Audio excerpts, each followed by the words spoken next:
चतुर्भुजम् कोमलाङ्गम् स्वर्णकुण्डलशोभितम् श्रिया सुशोभितो रस्कम् रत्नकेयूरमुद्रितम् स्वाहा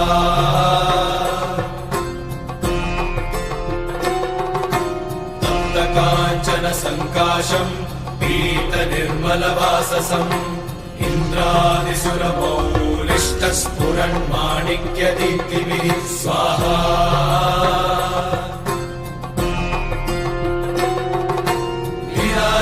विराजितपदद्वन्द्वम् शङ्खचक्रादिहेतिभिः गरुत्मता च विनयात् स्तूयमानम् मुदान्वितम्